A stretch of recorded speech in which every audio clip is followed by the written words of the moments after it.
Hello, this is Storybooks channel. New videos are posted every day. Subscribe and click the bell. Happy graduates came on the stage. They were given certificates. Girls were given flowers and boys were given small gifts. Dear graduates, Clara, smiling ingratiatingly, took under her arm a handsome 40-year-old man in a dark, expensive suit who entered the hall. Tonight would not be possible without our dear sponsor, Christian Wilson. Let's welcome him. Flowers and gifts for our graduates, provided by his firm. She was the first to applaud, led him to a place of honor among the guests, and sat down next to him. Pay attention to that girl over there. Nodded the director of the orphanage to the stage. Pretty, relaxed, the pride of our orphanage. A pleasant conversationalist can do a lot. Take a closer look. Not bad, quietly replied Wilson, appraising, looking at the graduate. But it's not the same. I'm tired of pretty faces in their 18, already gone through fire and water. I want a clean girl, not spoiled. She should be rustic, knave, but smart. I asked for a modest, simple girl, preferably pretty. Isabella Davis is invited to the stage. The hostess has announced. Who's that? Squinting, the man asked, scrutinizing the girl, who, smiling embarrassedly, approached the host. How come I've never seen her before? Well, Clara hesitated. She's so unassuming you wouldn't even look at her if it weren't for graduation. She's pretty sure, but she's very modest. She's a headache. Believe me, she can't do anything. She's hardly interesting to you as a woman. Clara got nervous. Trouble is, I thought she wouldn't notice Isabella. I had dressed her in a low-colored outfit, but the devil had noticed. The headmistress was upset because of the pupil. She loved her maternally and did not want the fate that was prepared by the dear guest. I'll decide who I'm interested in and who I'm not. Wilson cut her off abruptly. Just such a type, the limit of my dreams. Did you hide her on purpose? He looked suspiciously at the director. Don't disappoint me. You know I don't tolerate games behind my back. I thought that little gray mouse couldn't be the centerpiece of your house. How can she be dignified at social gatherings? She'll embarrass you. Believe me, she'll bring you grief. Meanwhile, the festivities are over. Christian, Clara have secluded themselves in the principal's office. I'm taking Isabella away from you. In an expensive leather armchair, the man said. I liked her right away. Listen. Clara frantically searched for a reason to refuse. She's just a girl, knave, unintelligent, but what if I sent Lisa with you? She's a quick-witted, skillful girl. I think she's closer to you than Isabella. I'm afraid she'll disappoint you. Clara was not in vain nervous. Her guest was a lover of young girls who had just finished school. The woman realized that, despite the unruly, cocky character, Isabella will not be able to fight back. Don't be so shaky. Christian grinned. Your son is safe as long as you honor our arrangements. Yes, I'll do as you say. I'm glad we understand each other. The man smiled sweetly and threw some bills on the table. This is for you to ease your conscience. I didn't realize you were so sentimental. If you care so much about this Isabella, it means I didn't make the wrong choice. He left, and Clara sat down at the table, dropped her head on her hands, and fell silent. What a scoundrel! What a lecher! She muttered to herself. I am good. I could not defend the girl. My heart is not in place. I am so worried about Isabella. But what can I do? Two dear people are at stake, and yet my son's freedom is more precious. The way things are, I can't let my child go to prison. And Isabella, God forgive me, I'm a sinner. In the morning, Clara went to the dining room where the inmates were having breakfast. Isabella, come here, please. "Yes, Clara." Trustingly, looking into the eyes of the director, the girl replied. The woman looked away, uncomfortable with the upcoming conversation, but Wilson cornered her. "And what are those people in strict suits doing here? Who are they waiting for?" Isabella asked, entering the principal's office. "Isabella." The woman paused. There was a struggle going on inside her, but she knew that the mother would win and the principal would fulfill the wish of the man who sponsored all the big events at the orphanage. "I'm very happy that you graduated from high school. You are the pride of this year's graduating class. I know you have big plans for your future, but you will have to put them on hold." "Why?" The girl looked at the principal, puzzled. "Wilson is waiting for you at his house." "Wilson? Our guest from yesterday?" Clara nodded. She was visibly nervous. "Why does he need me? I don't understand." "What don't you understand?" The headmaster suddenly shouted in a trembling voice. "Didn't you hear anything about him from our girls' graduates? He liked you." "I've heard something in passing." Isabella slowly began to realize what had been said. "But I don't like him. I don't want to go out with him. One of the girls wanted to go to his house. I don't remember. Let them go in my place. I don't want to be his concubine." "You can't refuse." Tiredly said Clara. "He won't give up. If anything, he's made up his mind. I'm not going to go to him. You have no right to force me." The girl rushed to the door, swung it open. The exit was blocked by stout young men. They stared silently at Isabella, ready to twist her at any moment if necessary.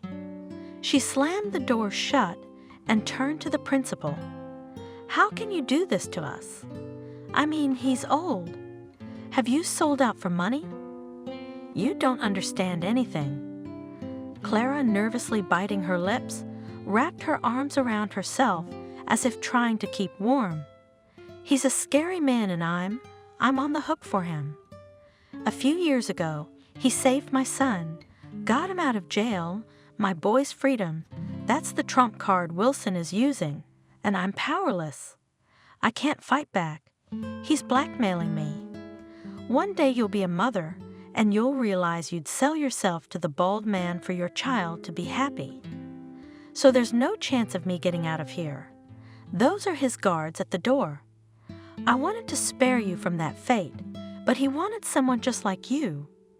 He said he wanted a naive, modest girl, and God gave you beauty and intelligence to ruin. How many girls did he have in his collection? You're the fourth. And where did they go? Do you know what happened to them after they were in the hands of this Wilson?" I don't know anything about their fate." Clara looked pityingly at Isabella. "I haven't tried to find out.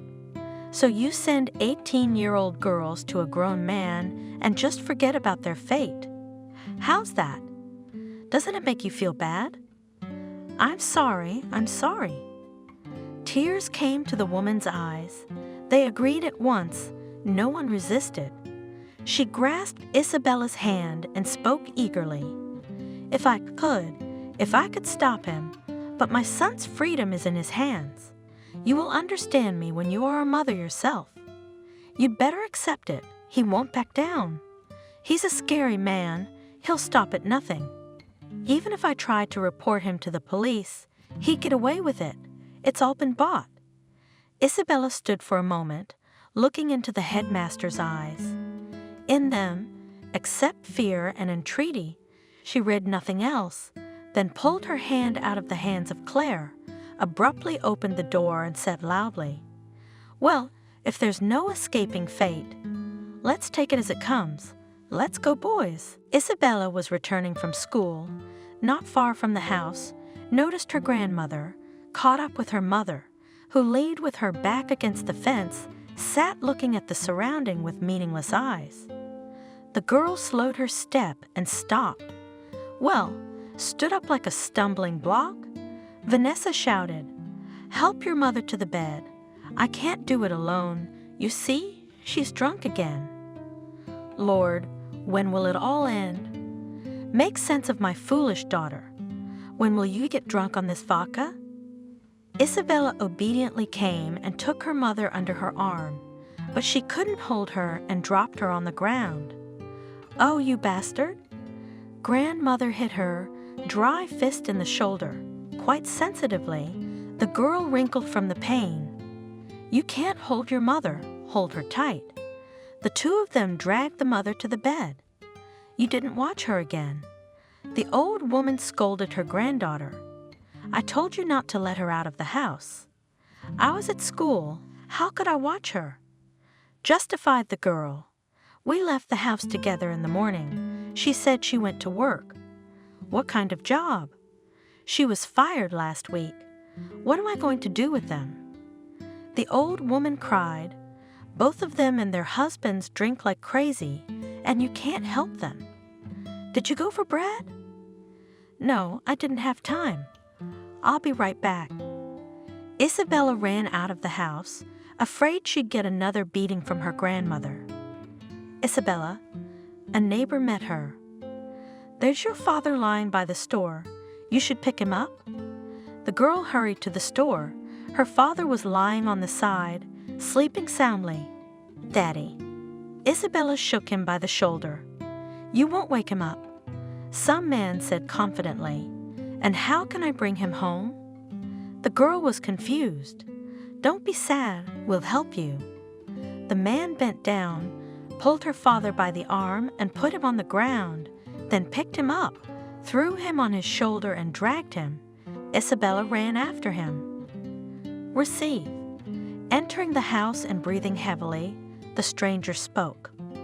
He carefully lowered his heavy burden onto the couch, straightened up, took a breath, and left.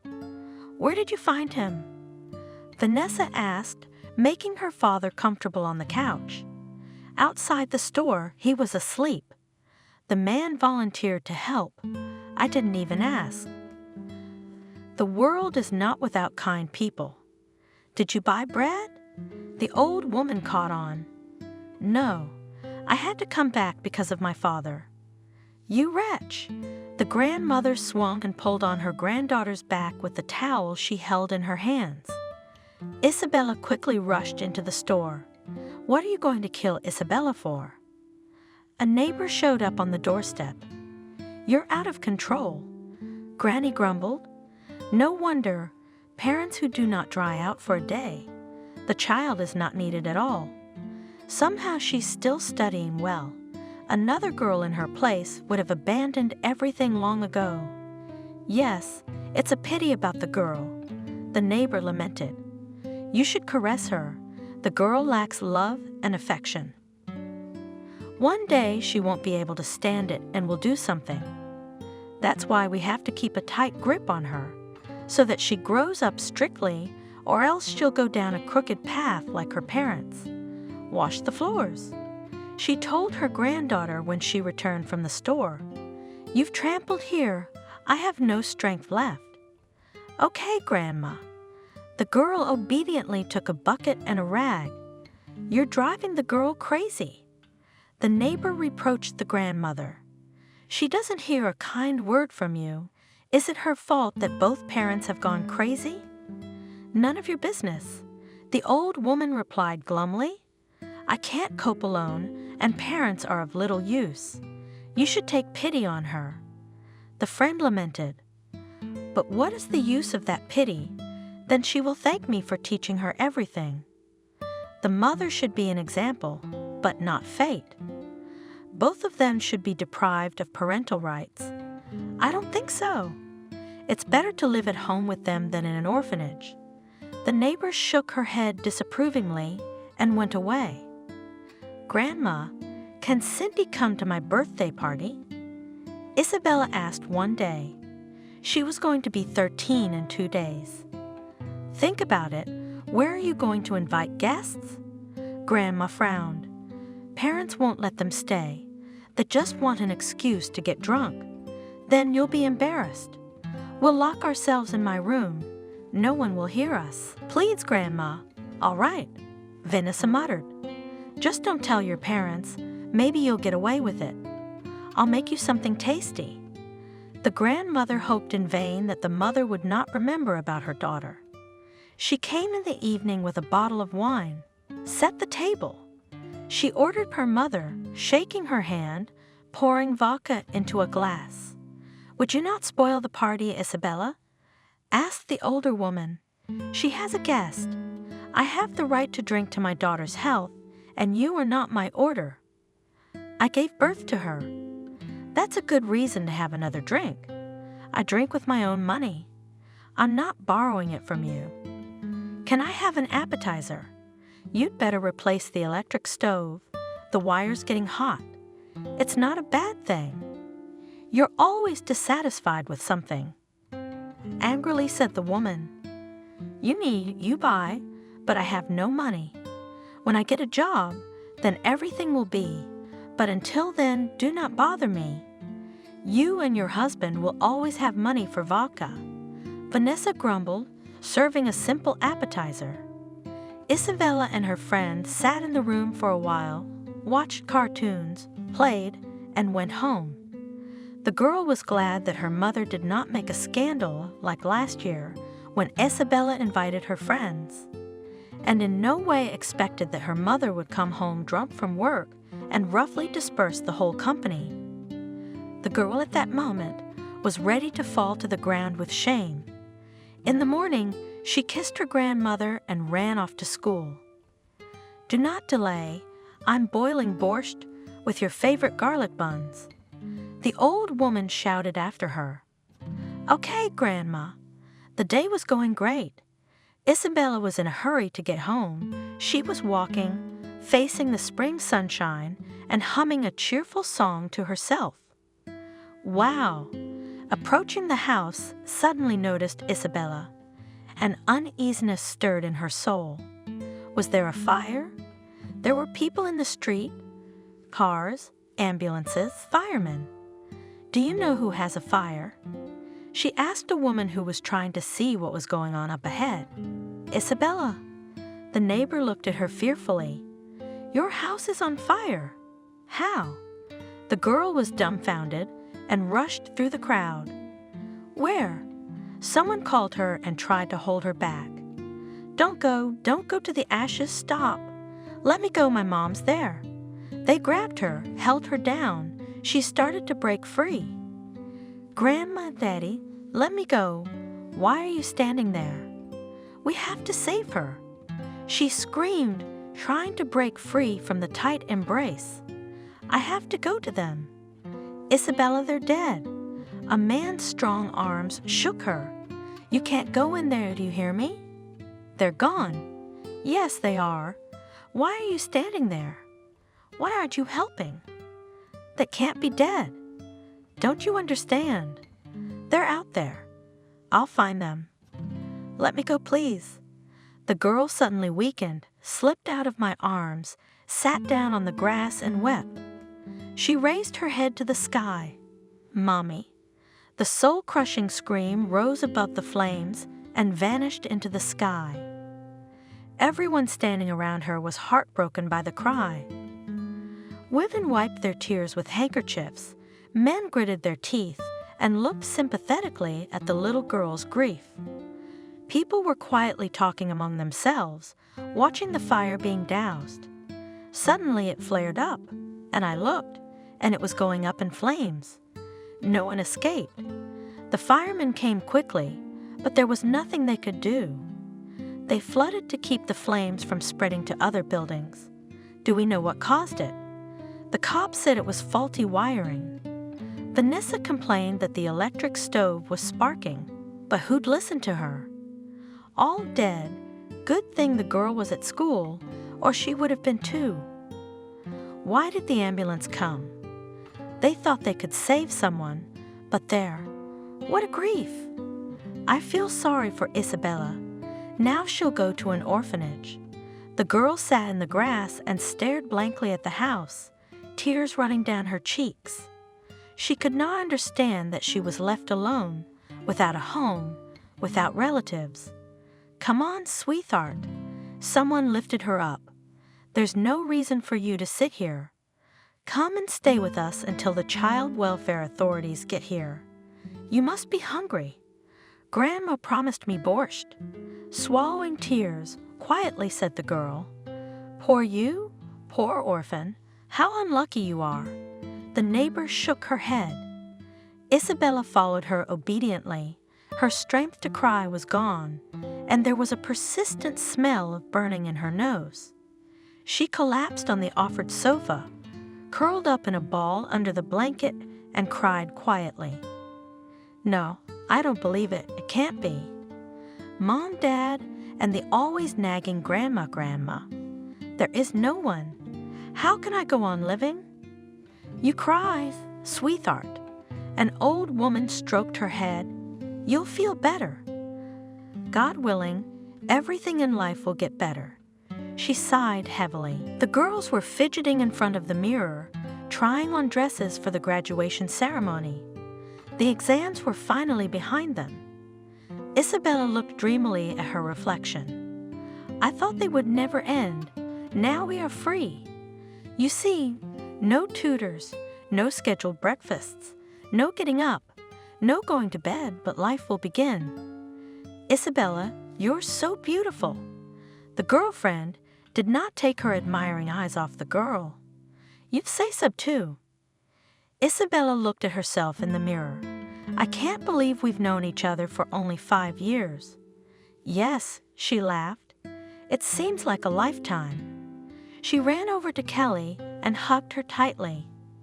You know, as strange as it sounds, I'm glad you ended up in our orphanage. I was always jealous. You're lucky to remember your parents. Yeah, lucky. I just remember them, always drunk. I never even knew mine. Do you remember when we were friends? Of course I remember. And Isabella got sad. The ritual, the new girl's registration. Everyone was laughing, and I was on the floor with a broken nose. You were the only one who stood up for me. From that day on, no one ever tried to mess with you again. Of course, because you fought like a tiger. Isabella laughed. I'm sorry we have to break up. I'll miss you. But we'll correspond. We'll return phone calls. I'll definitely come visit as soon as I get settled, and you come too. You finally decided to go to modeling school. Haven't you changed your mind? Well, can you imagine what awaits you there? Yes, the girl dreamily spun around the room. It's not for nothing that I earned my portfolio. Tried to participate in all the events. I hope it'll help me get through the competition. Yeah, with your looks, you could be an actress, not just a model. Juliet would be amazing in your performance. In our amateur talent show, you're unrivaled. Don't exaggerate. Isabella was embarrassed by the flattery. We have a lot of talented kids here. Thanks to her, my literacy is invisible. She made me participate in all Olympiads and events. Lucky you, Isabella. You know what you want to get out of life? Well, Isabella hugged her friend. Why are you so sad? We'll be fine, and you'll find yourself. Shall we go to the auditorium? They're giving out diplomas now. They say Wilson has prepared such presents for us. I can't wait to see them. The girls went to the auditorium that were already in full swing handing out certificates. Look, whispered in my friend's ear. Wilson here at the age, and yet nothing like that. Attractive and in good shape, his peers have long since grown their bellies, and this one is watching himself, and still that walker, not a single beautiful woman will not miss. The girl laughed, and still not married. I'd like to see the one he will marry. Who is she, anyway? Isabella asked, looking at the tall, broad-shouldered man with the piercing look in his blue eyes. You're crazy. The girl was surprised. This is the local patron of the arts. Everything we have in the orphanage is his merit. He gave us a computer class last year. Look at him. He's very handsome. Many of our girls have a crush on him. Aha! agreed Isabella. But it's old. What do they see in it? You don't know anything about men. At this age, they are at their best. And what does it matter how old he is? Hotly whispered in her ear friend, if he has money, chickens do not peck. Anybody with him, like behind a stone back, a dream, not a man. How do you know? Isabella looked at her friend suspiciously. We're waiting for Isabella Davis. The girlfriend suddenly heard. Go. Isabella pushed Isabella, the girl. It's your turn. Imagine you're on the runway. Show everyone what the first beauty of our orphanage should look like. Let them gasp at your attractiveness. The girl walked to the stage. Returning to her seat, she felt the stares on her. Wilson was looking at Isabella in a way that made her uncomfortable. Why is he looking at me so strangely? She thought, and shivered under the predatory gaze of his blue eyes. It's like he's undressing me. I wouldn't want to be alone with him. Huh? She restrained herself. I thought, why would he want me? But Isabella was not mistaken. Christian was staring at her with a greedy gaze. I must have her. The man thought, gazing at the girl. Very nice. He smiled, satisfied, anticipating a night in the arms of the young beauty. Isabella felt uncomfortable, in the company of 3 scowling, taciturn men. Where are we going? The girl could not bear the long silence, trying not to show how frightened she was. Christian's country house. The man was silent. If you behave well, the owner will not offend. He likes obedient young ladies. The men laughed. It depends on what he expects from me. The girl thought to herself. One thing is clear, there's no point in begging him to let me go, and I'm not going to snot. Rose-colored glasses also long ago removed. I understand, not tea drinking invited. The only thing left is to accept the situation as it is, and then think how to get out of it. It's okay, I'll be able to stand up for myself. If you cannot escape from fate, you must take a chance, try to get out of poverty, so that no Wilson in the future no longer dare to drool at the sight of me and offer all sorts of abominations. I'm strong, I can handle this old man who likes young girls. I'll make him dance to my tune. I won't give up so easily. He doesn't expect to get me on a silver platter. Life in an orphanage had taught me a thing or two. And yet Isabella was scared, her heart clenched uneasily from the unknown. Here we are. The driver announced, stopping the car in the yard of a huge country house. Come. The guard opened the door in front of her. Christian is waiting. If you'll be good, you'll even like to be his guest. The man laughed, casting an expressive glance at her gorgeous body. Isabella entered the Wilson house and looked around in a hostess-like manner. Quite an environment, she thought. Plenty of room to spread out. Her courage was ostentatious. She tried not to think about what awaited her in the house. Isabella! Christian, opening his arms, went to meet his guest. I'm glad you agreed to accept my invitation. I'm honored.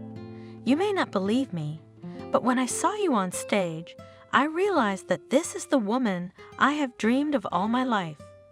You captured my heart from the very first minute. I promise you won't regret coming here. As I approached her, I grabbed her in his arms and began to cover her with passionate kisses. Christian. Isabella let him kiss her and then slipped out of his embrace. Is that any way to welcome a guest?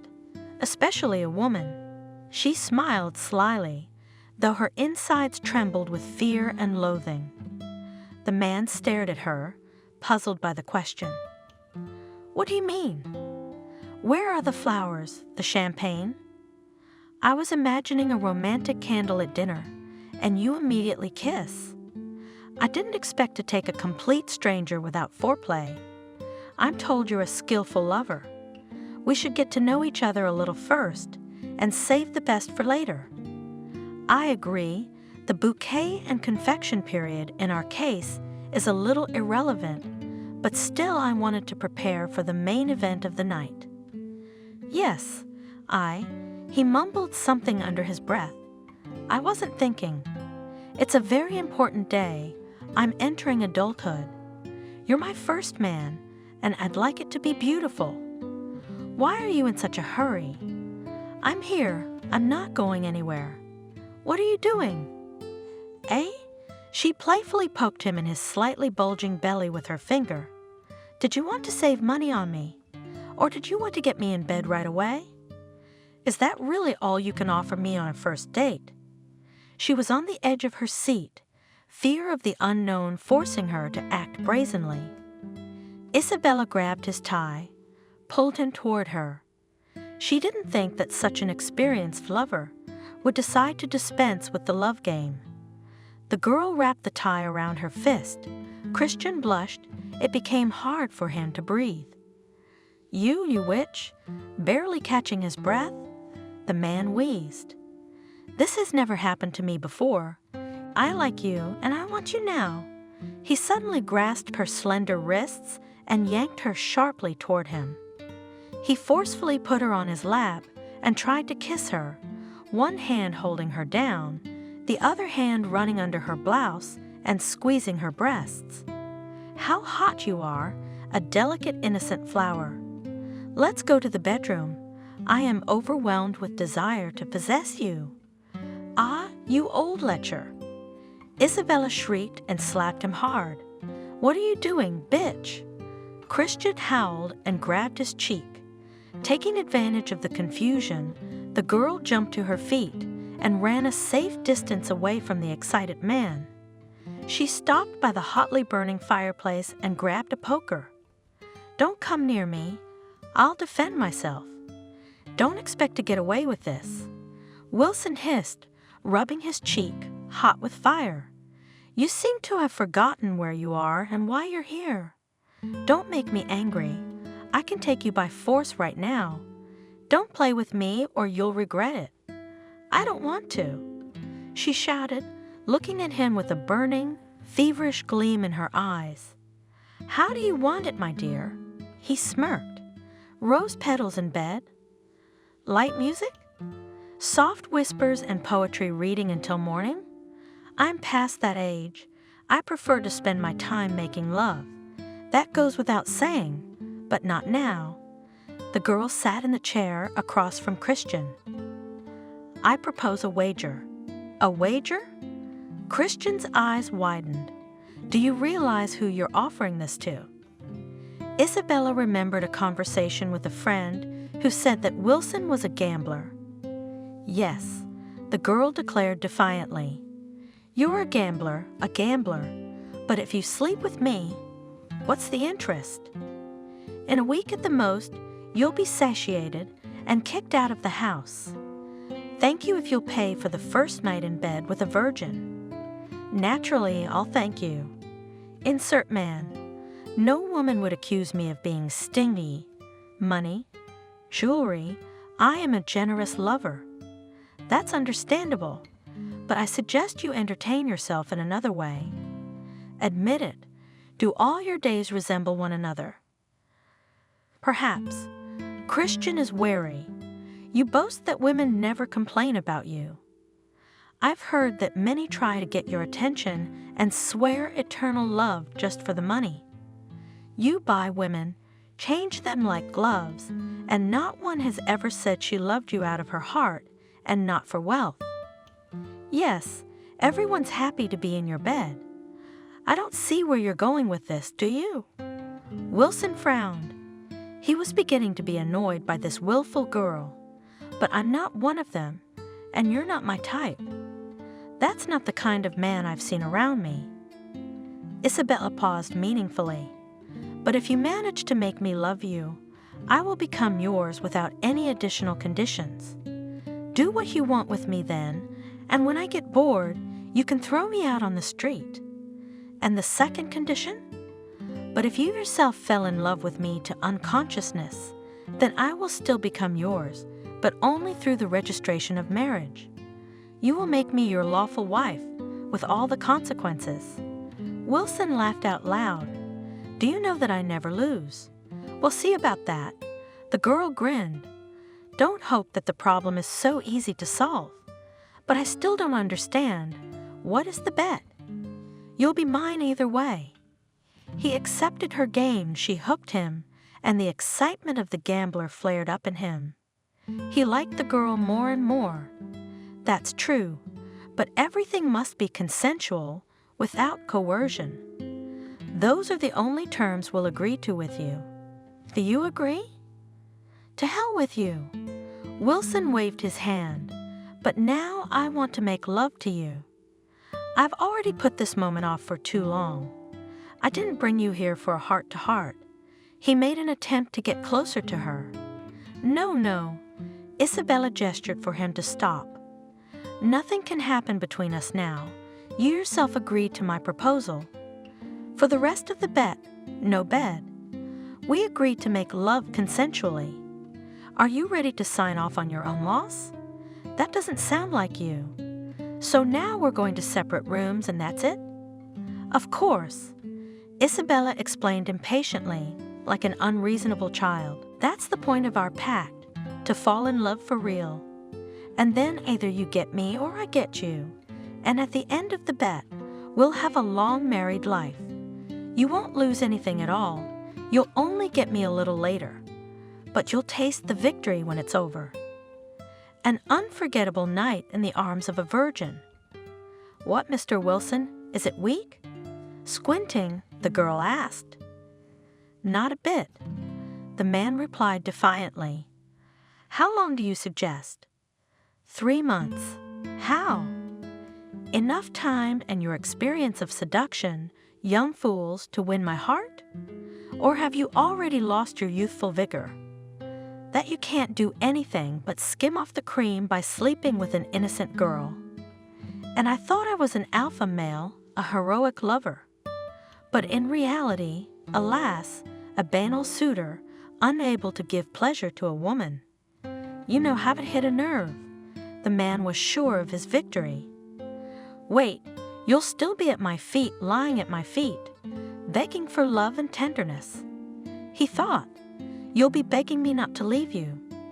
Well, the offer is tempting. Christian said slowly, my life has lacked spice. The reward for the tedious 3-month wait will be an unforgettable night with you. Without doubting my success, the more I really won't lose anything. Just 3 months and you're mine. So, do we have a deal? Isabella held out her hand to the man. Deal. He shook it with his strong hand. And you yourself will be able to endure 3 months? The girl was silent. You won't.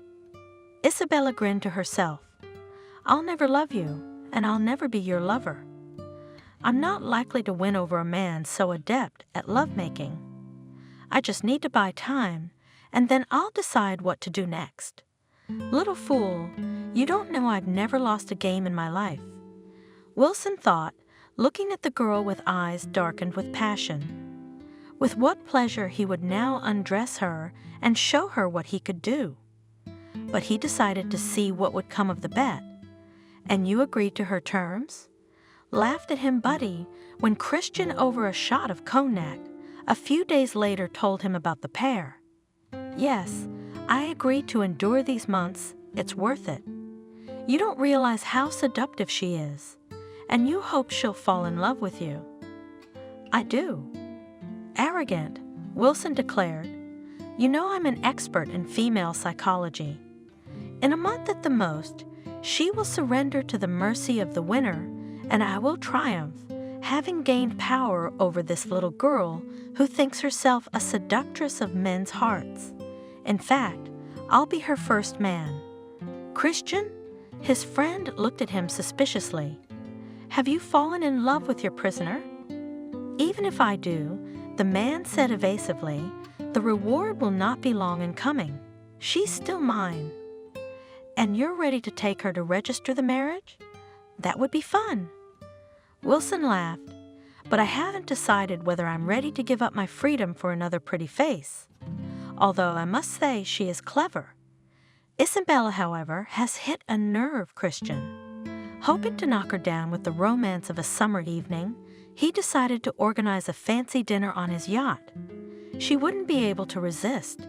He told the captain, "No matter how hard she tries to play hard to get, she will not be able to remain indifferent to a ride on a luxury boat."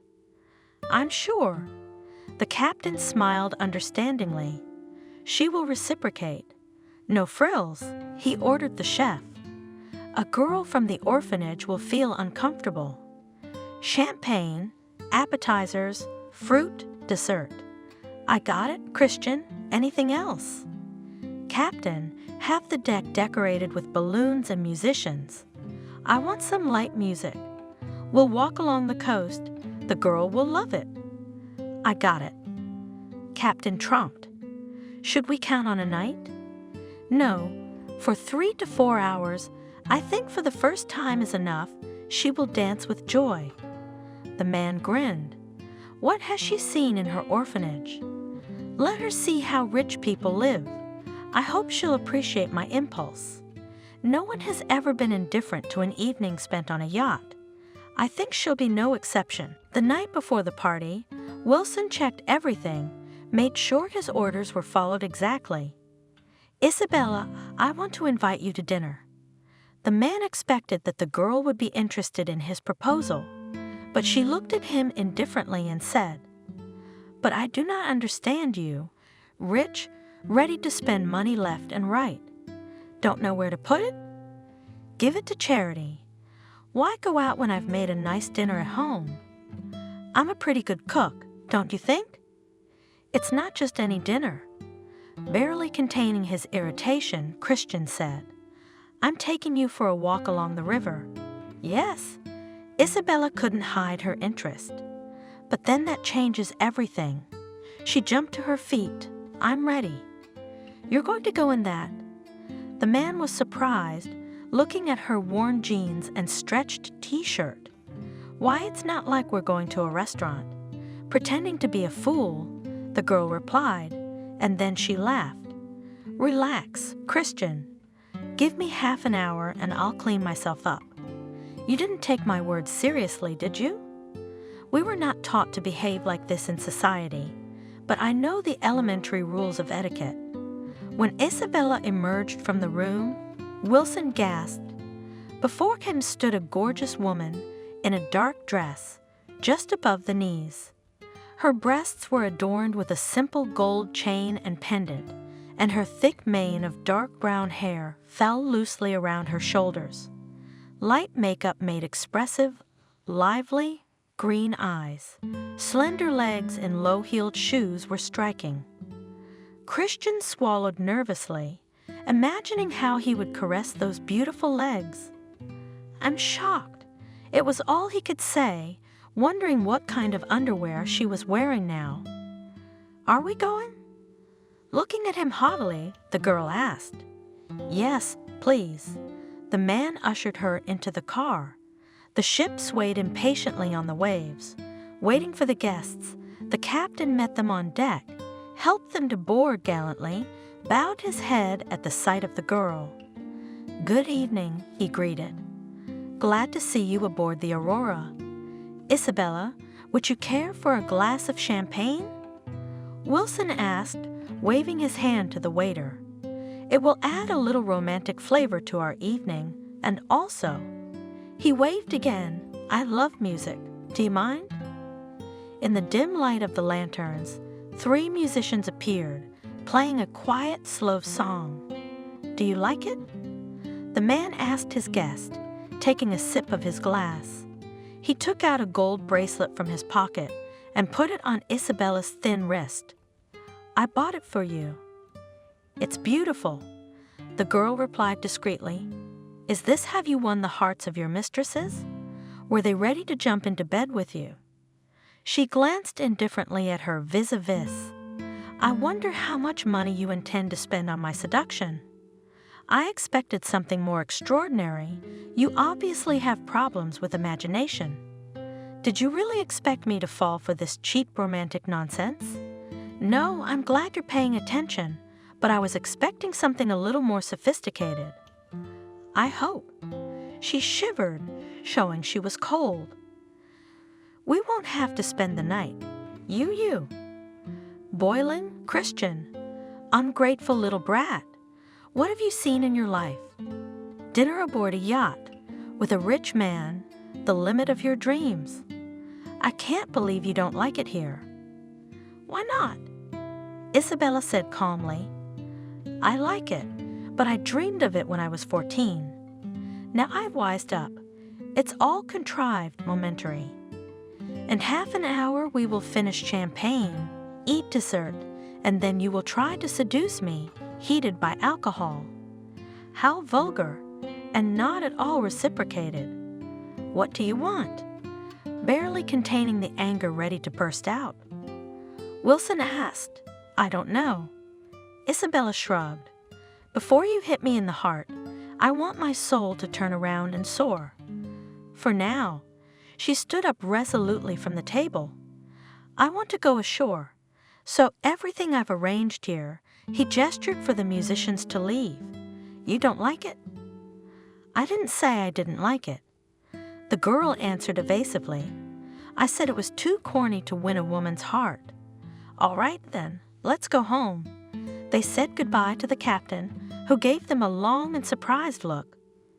At home, they went to their rooms. What can I seduce you with? Christian was racking his brain. What? A friend of his told him about his unsuccessful attempt to win a girl's heart. You couldn't handle a hottie? You're getting old, brother. You can't use your old tricks, can you? I should have gotten involved with her. Christian cursed in his heart.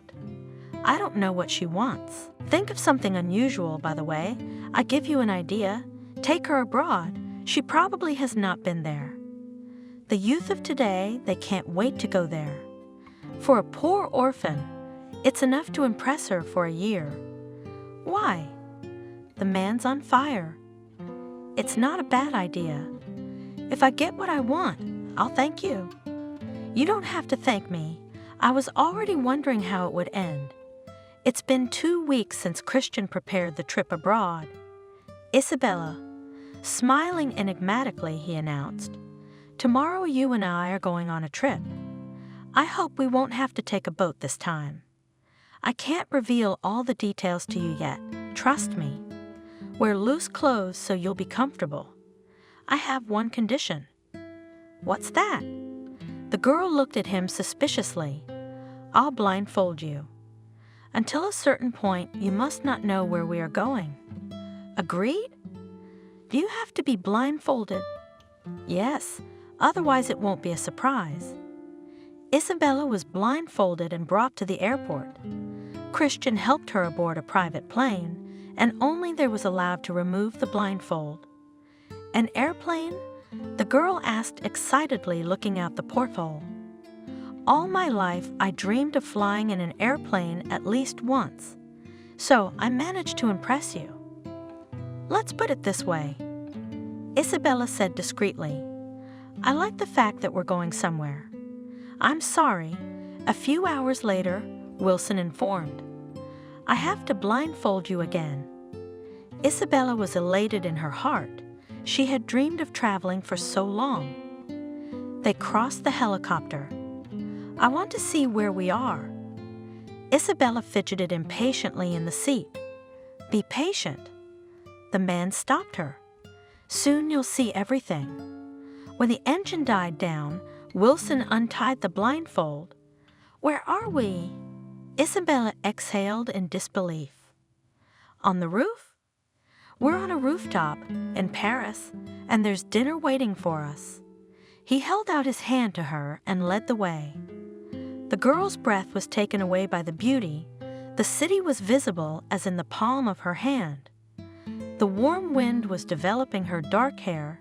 It was a little scary, but Isabella didn't give any sign. Callie will not believe that I saw the Eiffel Tower with my own eyes. The girl thought. Her heart fluttered with joy, but she didn't want to admit that she was overwhelmed by the incredible adventure. Christian seated her at a table.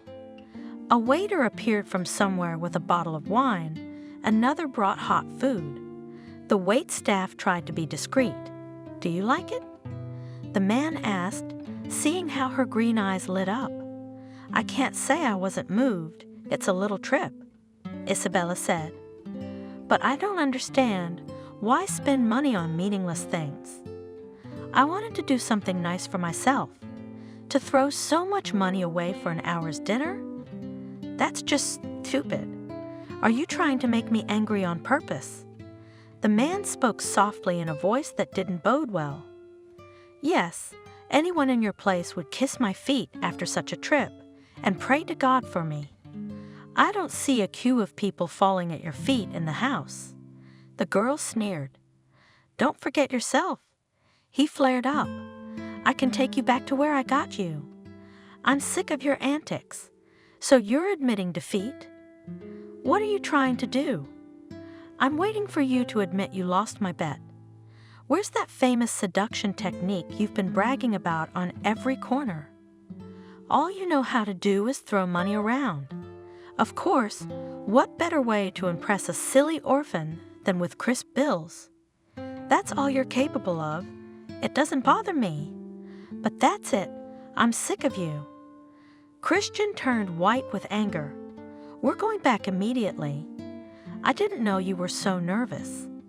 Looking regretfully at Paris lying at her feet, the girl said, "If we are here, why not enjoy the view of the City of Lovers? If I am not mistaken, it is also called the City of Lights. The walk along the rooftops was over. The man's up. You ruined it. A few hours later, they were home. You won the bet." The man announced, "I'm trying to shake you up, and you're like an impregnable fortress under siege. Everything's wrong with you. Everything's wrong with you. You don't like jewelry. You don't like flowers because you have to throw them away. I don't understand what you want. Any woman in your place would have been happy to share my bed, but you persist in pretending indifference. I don't want to continue this game. I'm sick of it, and I don't want to see you either. So pack your things and get out of my house. Everything I gave you, keep it, and get the hell out of here. I want to forget you like a bad dream. Don't you ever set eyes on me again. If you say so." The girl shrugged her shoulders. "Don't be afraid. I won't tell anyone that you can't impress a modern woman with anything. If you say another word," clenched his fists, gritted through his teeth Wilson, "I will not vouch for myself. Will you allow yourself to hit a woman?" She made big eyes, and her heart sank into her heels at the sight of the enraged man. Isabella did not try her luck, silently packed up and left. "Well, what have you achieved?" She pondered, walking through the streets of the city. Left at a broken trough, what to do now? In the most difficult moments, she dialed a familiar number. "Hello, girlfriend. Isabella." She heard a cheerful exclamation on the other end of the line. "I was so afraid for you. I thought you weren't answering your cell phone. What if something terrible happened?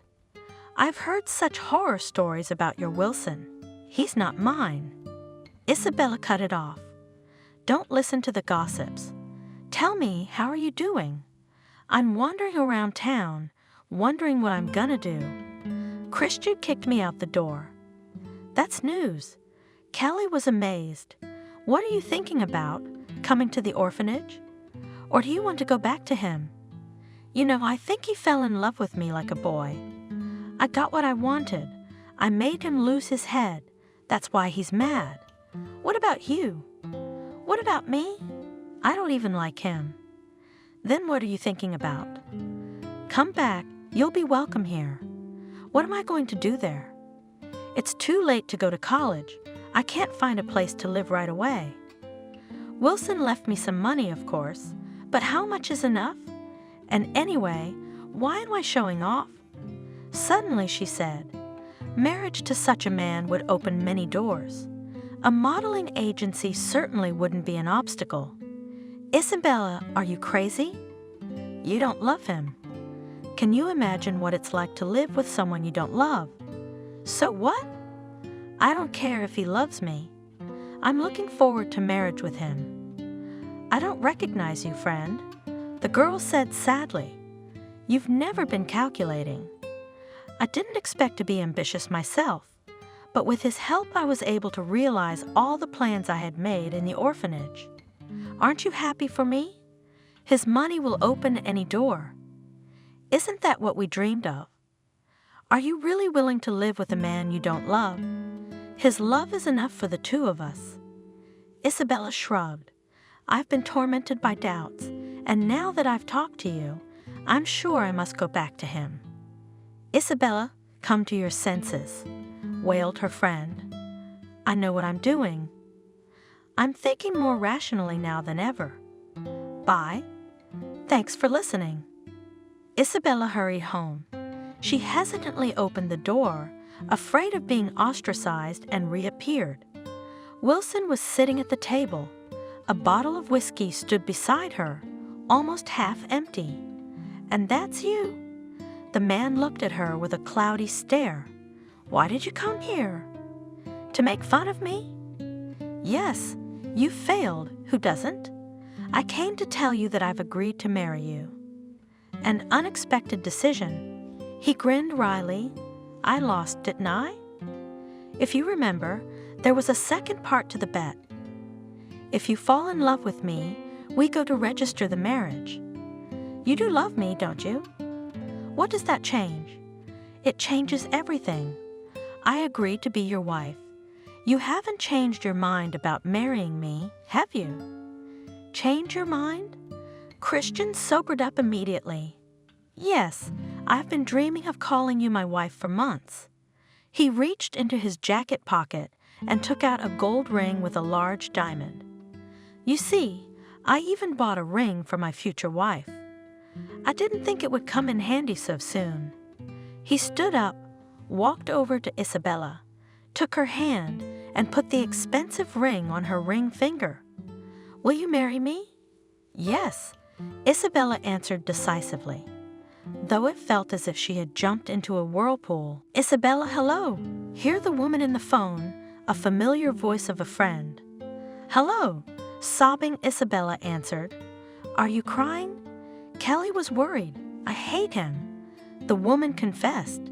He ruined my whole life. He hit me. Again? Terrified, exclaimed the girlfriend. Yes, Isabella cried. He came in drunk. I just asked him where he'd been all night, and then he started. He yelled that it was none of my business, and then he hit me. Good thing my son didn't see. I don't understand what happened to him. You always said he loved you. He did, but then it went away, and it all started when I had Brian. He still can't forgive me for finishing college, and I wanted to study. I wasn't going to bury myself in housework. He didn't like it. Good for you for not giving in and finishing your degree, even if it was by correspondence. It's a popular specialty, finance and credit. If something happens, you can always provide for yourself and your son. That's when we started to have disagreements. He was jealous of every pillar. You should have seen how mad he got when I hired a nanny for our boy so I could study. That's when he started hitting the bottle. He'd get drunk. He'd get out of control. The first time he hit me was when I accused him of cheating. You should have heard the way he screamed. I thought he was gonna kill me. Since then, he's never been shy about laying a hand on me. I don't envy you. I think I'm happy. I never felt happy, and now I don't feel happy at all.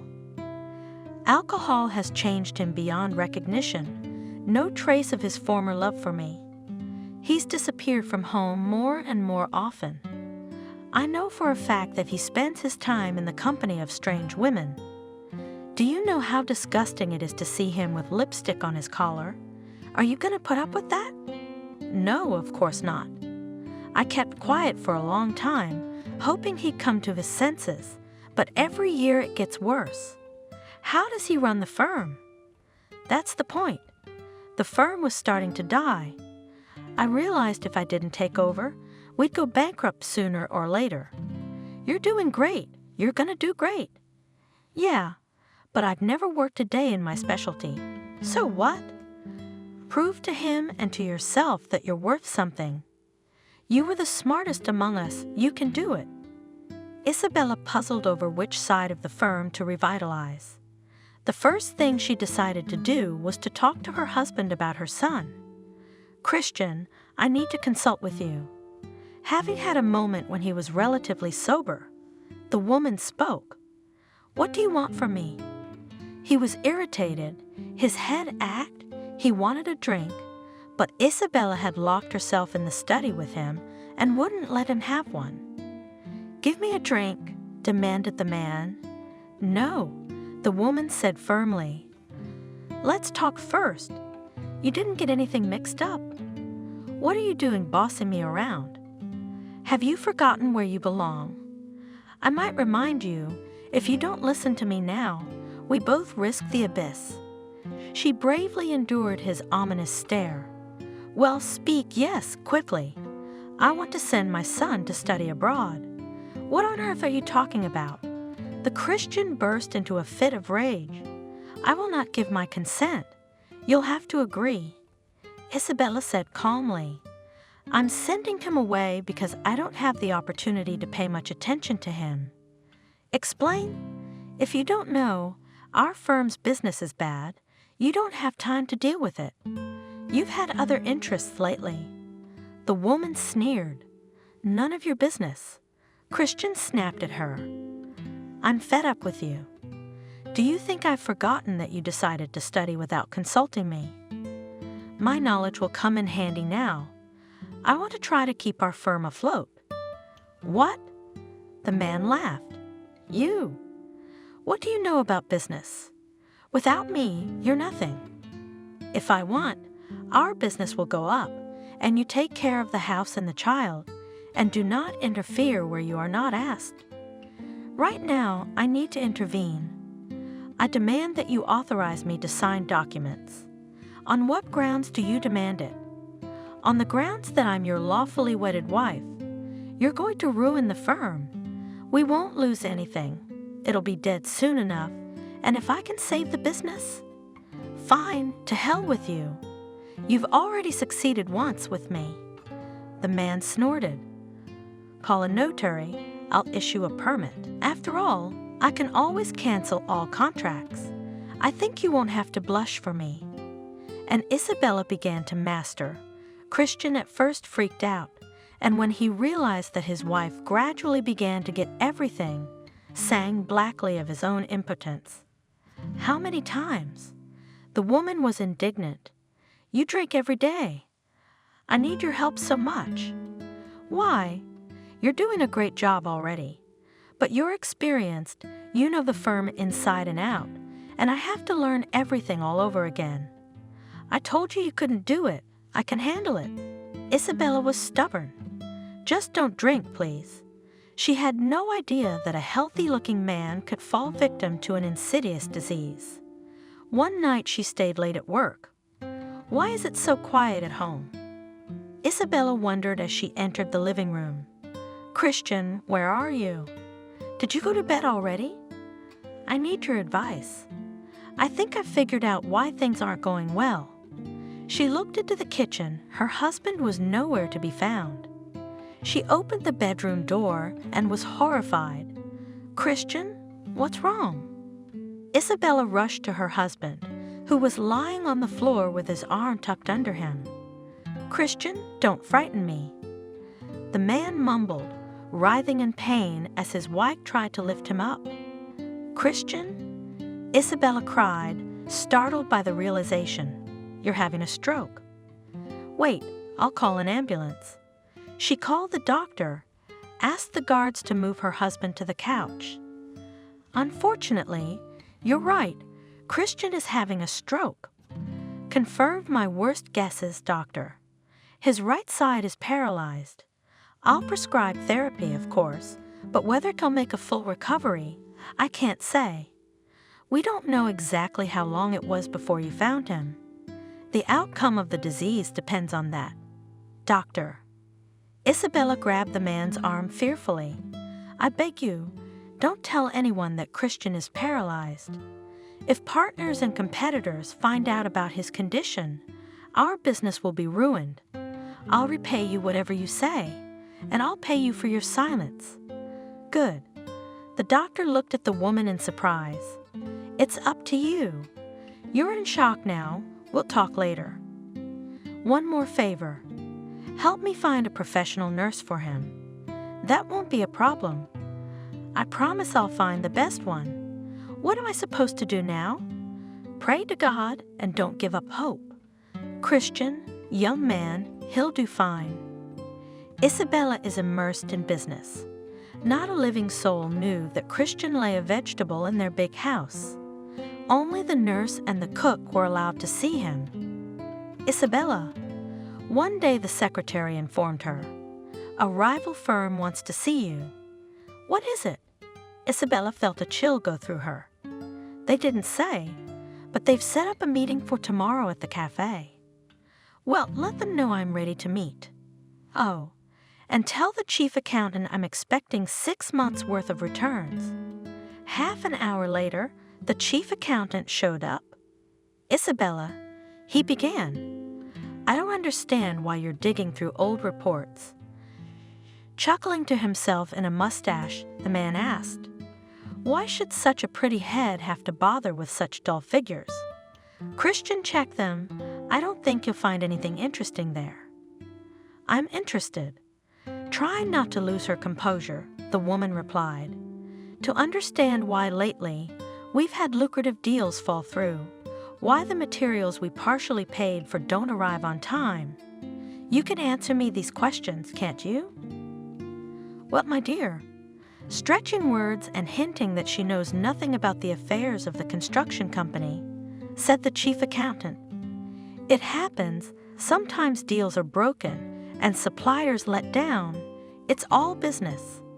I need a full report and analysis of the working firm. If you can't give clear answers to my questions, I won't keep you. You're firing me." The man's eyes widened in surprise. "I do not need people who do not cope with their duties and also let you openly laugh at the head of the firm. You're not the head of the firm. As long as my husband is sick, I am the head of the firm.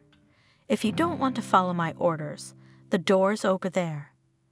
Do you understand? Instead of helping me to save the firm, you're sticking your fingers in my wheel. Christian is sick, and you're happy to tear up his life's work, you ingrates. My husband has done so much for you. I see you get a good salary, go, work, and that by the evening, the report was on my desk." Isabella said firmly. Shocked by her rebuff, the chief accountant silently went to his office. Can you imagine? The man was indignant. "She told me off like a boy. I've been working in this company for 20 years, she, without a year a week, and already in full command. Who is she anyway?" Supported his colleague. "We have never seen her before in our lives. They say she has not worked. How will she be able to save the company? Did Christian buy her diploma? Yeah, someone gets gold, but she gets a diploma. With that kind of knowledge, she shouldn't be in business. How did she manage to marry Christian? He was a confirmed bachelor. Don't you know how girls like that get married? With a figure like that, a face like that, you could seduce anyone. I can't wait for Christian to come back to us. I know in my heart she'll bring the firm to a standstill. I wonder how she'll sort out the accounts. She probably only knows how to spend money. Why are you going after her? Isabella's got an advocate. Let her try, see if it works out. Christian will be back, and her competitors aren't dormant. You mark my words, they'll try to get their hands on the firm." The next day, Isabella came to the cafe to meet with a representative of a rival firm. "What did you want to tell me?" Without further ado, the woman asked, "How's your health, Christian?" "By your prayers. I don't think you asked me here to ask about Christian's health. Tell me what you wanted to say." "I don't have much time." It has come to our attention, the man spoke softly, that your firm has been experiencing some difficulties in recent months. We'd like to help. Help how? We'd like to buy your firm out of your problems. Why would a pretty woman like you take on a huge business? You don't know much about construction, to put it mildly. Yes, things are a little rough right now, but it's only temporary. Barely restraining, ready to burst out of emotion, said Isabella. We are not going to sell the business. Christian is seriously ill. Will he be able to return to the management of the company? Don't doubt it. He is already on the mend. Perhaps we could meet him then and talk things over. Maybe he'd be interested in our offer. He's got his health to worry about, and the problems at work could aggravate his illness. Shouldn't you be so worried about my husband's health?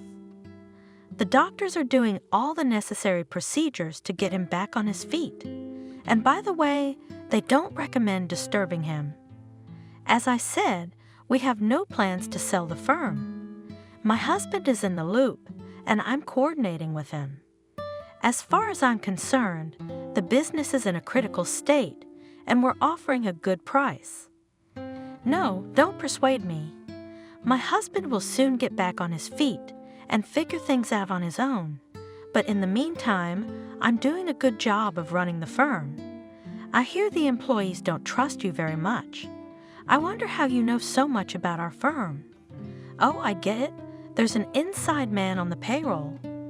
Let's not talk about that. The man avoided answering. If you'll excuse me, I have to go. Isabella got up from the table. We had nothing more to talk about, so you'll consider our offer? I won't be able to offer such a favorable price next time. My answer is no. Isabella flew to work. We have a mole. How did I not realize? She thought. That explains everything. My job is to find it, and the sooner the better. She meticulously studied every document, even taking her work home. There in silence, she worked easier than under the gaze of subordinates, who frankly laughed behind her back, skeptical of her ability to pull the firm out of a series of bad deals. Imagine that. She complained to her friend. They don't take me seriously. No wonder. Callie laughed. With the way you look. Who's gonna believe you're good at accounting? That you're so smart. I have to find the mole, or our competitors will be working ahead of us. Think, analyze, concentrate, and then everything will work out. And Isabella, day after day, got deeper and deeper into her work. Explain it to me, please.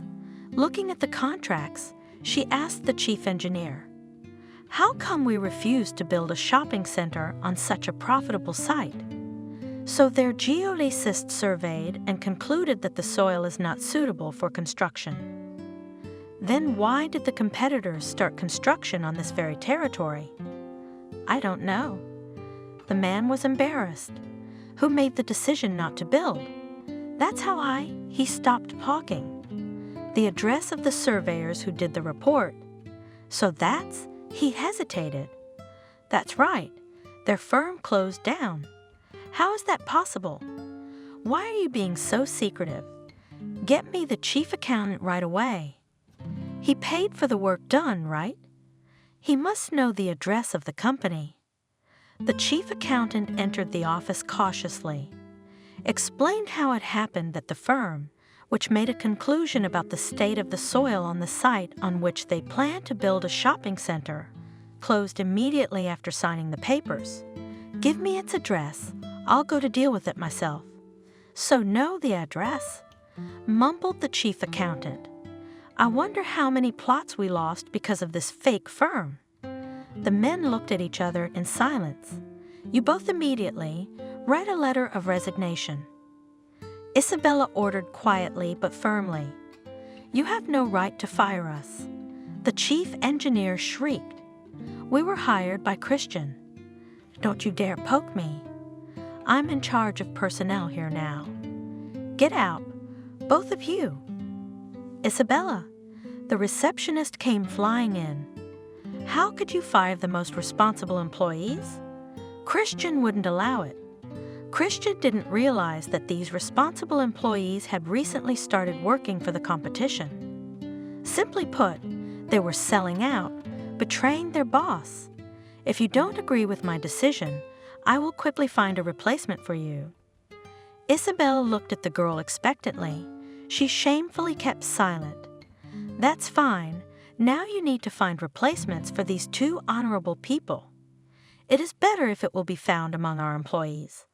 Okay, I understand, but what should I tell the staff? I'll figure it out. The girl left, and Isabella took a deep breath, then got up and went to the conference room. Gather me the heads of departments in accounting. I need a lawyer immediately. Right away. The secretary looked at Isabella with respect. 10 minutes later, everyone was gathered in the hall. I fired 2 employees. After a thorough investigation of the firm, it turned out that they were working for competitors. Now I believe our business will be more successful. I need your support. Christian has stepped aside for now. I'll need time to sort things out. If anyone is unhappy with the woman at the helm of the firm, they can report it immediately.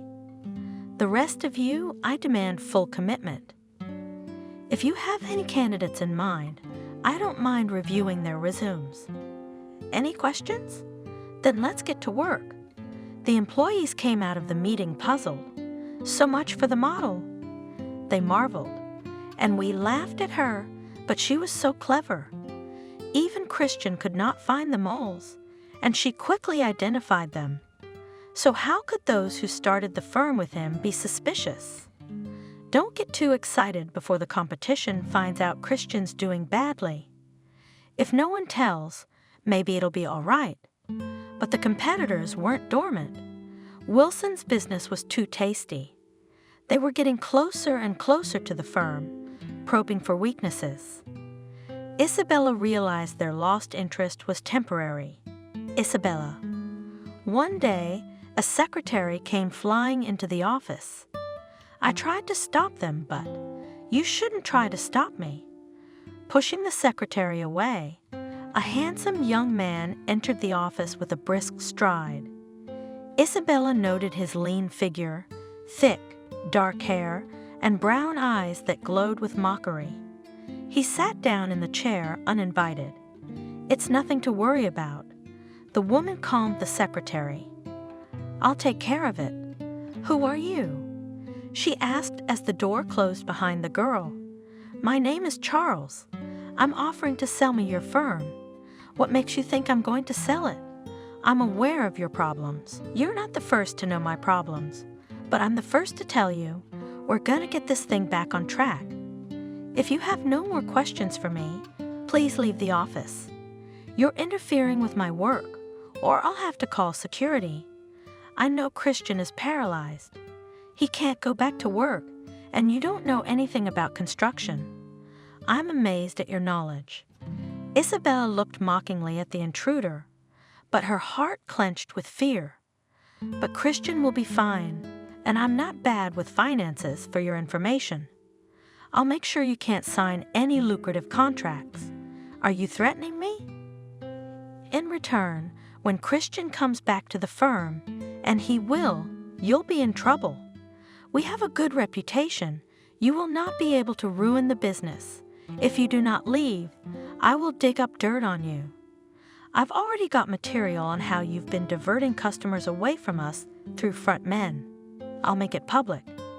Are you willing to risk it? You bet your ass I will. Christian will back me up. He knows everything that goes on around the firm. If you try to destroy us, I won't stand by and retaliate. Bitch, the man hissed. It was nice to meet you.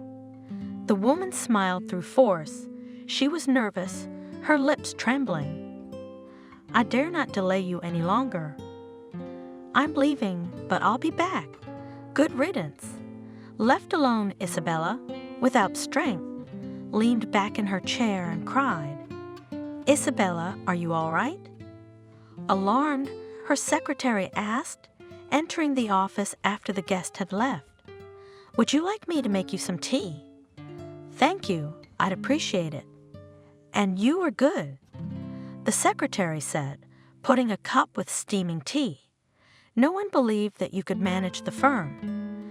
I didn't believe it myself. Tiredly replied the woman, I had to learn no one knows what will happen to us next. I will not be left alone for a long time, these businessmen. You have successfully won the first battle. I think this is just the beginning. How much do I miss Christian? He's been in a borderline state for almost a month. There was a phone call. Isabella? The woman on the phone heard the excited voice of the nurse. Christian, he's awake. Roger, on my way. What's wrong? The secretary asked, seeing the change in her face. Christian came to his senses. I'm leaving now. Don't tell anyone yet. Isabella hurried home. She didn't know how she saw her husband and was afraid to meet him. Are you here? He turned his head at the sound of the creaking door. Christian spoke slurred. Isabella rather read his lips what he said. He was pale, a wry grin on his face, saliva flowing helplessly from the corner of his mouth. I'm glad you've come to your senses. She crouched carefully beside him on the bed, wiped his chin with a napkin. Leave us alone, she asked the nurse. How are you? There is no more of me, just a semblance of a human being. The man tried to smile. His face twisted even more. What about the firm? Did you manage to sell it? I managed to save the firm. You did? Christian's eyes flashed first with bewilderment, then surprise, then joy, then tears. I didn't believe in you. I was sure we were ruined. Think about it. How could I let everything you've built up over the years go to waste? How did you do it? I scrutinized the documents and found the moles. Who? The man marveled. Who are they? Your main assistants. I don't believe it. It's a good thing I didn't have an old friendship with them. I couldn't trust anyone, so I evaluated everyone with a cold head, and that's how I found the traitors. And our business immediately went better. The staff found in the firm, people responsible, most importantly, they believed me. It was difficult to shut the mouth of competitors. They were ready to swallow us, but it was not to be. I am not one of the fearful. I remember. Christian grinned with difficulty. I was able to fend off the first 2 attacks. The woman was silent, but we hope for your recovery. That you've come to your senses is a good sign. I'm not deceived. He looked at his wife carefully, and I realize my present condition is only a temporary improvement. I feel I don't have much time left. Don't say that. Hotly, Isabella exclaimed. You'll make it. No, I'm done for. I'm not getting my hopes up. He closed his eyes and was silent. Tell me, did you love me a little? He asked, after a moment's pause, looking pitifully at his wife. Don't lie to me. I want to know the truth. No. Quietly confessed the woman. I never loved you. I knew I felt you didn't love me, but I had hoped so much to be wrong. You're legendary in business circles, even have your own admirers. Ah, she picked up on Charles' mocking tone. I thought you were here to take over the firm again. I have another suggestion. Why don't we merge our firms? I'm doing fine. I don't need anyone's help. Isabella. Charles came very close to her, handed her flowers. She buried her face in them, savoring the fragrance. I liked you right away, that memorable meeting. I didn't expect to be rebuffed. I was told you were a beautiful doll with no brains, but I realized from the first minute that you were a smart and confident woman. I was afraid to admit even to myself that I was in love. You know, it happens, but you were married at the time, and then the funeral. I didn't want to be intrusive. I decided to wait, but now you're free. Why can't I tell you that I like you? And you come to me so easily after the threats I heard from you in my office?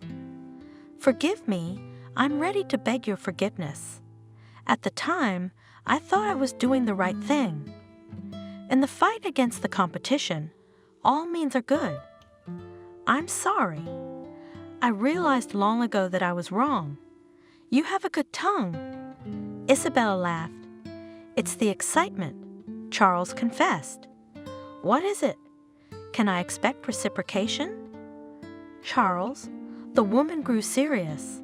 I do not want to give you hope, so I confess at once, I am not ready for a serious relationship. I've had some unfortunate experiences in married life. I'm just now beginning to live, to breathe. I was deprived of all this for many years to break free from dependence on my husband. It cost me a lot of labor and nerves. You can't imagine what I've been through. To go back into the care of another man? No way. I assure you, I won't restrict your freedom.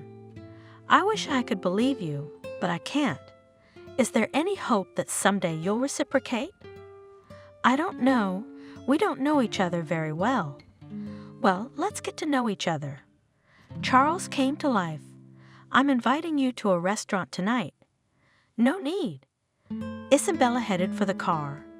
I like to have dinner at home with my son. How do you feel about children, by the way? I didn't know you had a son. The man was surprised. Christian never talked about him. He probably never said anything about me either. The woman grinned. Yes, I have a son, and you'll have to earn his favor if you're going to court me. Did I scare you? So you'll let me court you? I'm ready. The persistent suitor has perked up. Invite me to visit. I want to make sure that you are not only smart and beautiful, but also a good cook.